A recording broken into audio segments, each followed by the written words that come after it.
नमस्कार, मी शुभांगी पंडित. स्वतेज न्यूज मराठीच्या बातमीपत्रात आपलं स्वागत आहे. तर पाहूया आजच्या काही ठळक घडामोडी. सर्वांना नमस्कार. मी मीनल करणवाल, मुख्य कार्यकारी अधिकारी जिल्हा परिषद नांदेड. तर येत्या 29 डिसेंबर ते 2 जानेवारीपर्यंत आमच्या नांदेडची सुप्रसिद्ध माडेगाव यात्रा भरणार आहेत. तर यावर्षी आपण जिल्हा परिषदेने तिथे तयारी करून ठेवलेली आहे.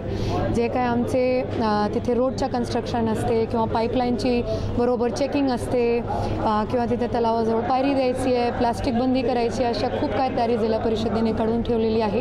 तर यावर्षी आपण सगळ्यांना ही विनंती करतो आहे की तुमच्या नांदेडची प्रसिद्ध ऐतिहासिक यात्रा आहे. तर माझी विनंती आहे की सर्वांनी तिथे येऊन तिथे दर्शन करावे.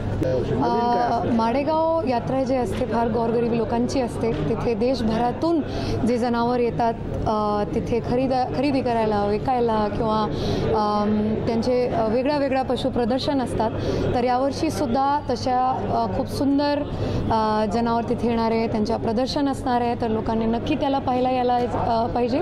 आणि जे एक वैशिष्ट्य जिल्हा परिषदकडे हेच आहे की प्लास्टिकमुक्त आपण करतो आहे, कारण की तिकडे जे जनावर येतात त्यांना खूप त्रास होते प्लास्टिकची, म्हणून आपण प्लास्टिक हो. यावेळेस आपण एक तिथे स्टॉल लावतो आहे जिल्हा परिषदतर्फे आणि सिव्हिल सर्जनतर्फे ज्याच्यात एक गायनेकॉलॉजिस्ट विशेषतः बसणार आहेत. आणि मागच्या वर्षी आम्हाला DPCतून जे ब्रेस्ट कॅन्सरच्या डिव्हाइसेस उपलब्ध झाले होत्या त्यालासुद्धा तिथे ठेवणार आहोत की काय रँडम स्क्रीनिंग झाली महिलांची तर त्यांनासुद्धा फायदा होईल. आणि बाकी जे त्यांच्या रुटीन चेकअप्स असतात एक गायनेकॉलॉजिस्ट मार्फत तर ते सुद्धा आपण करतो. तर मागच्या वेळेससुद्धा आपण एक बायपास दिलं होतं जिल्हा परिषदेने.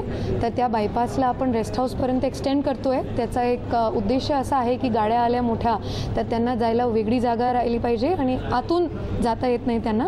आणि ॲम्ब्युलन्सचा एक मोठा कारण होता की जर मंदिरात काही घडलं तर ॲम्ब्युलन्सने बाहेरूनच त्याला काढता येईल, म्हणून आपण तिथे रस्त्याची ही सुविधा केलेली आहे.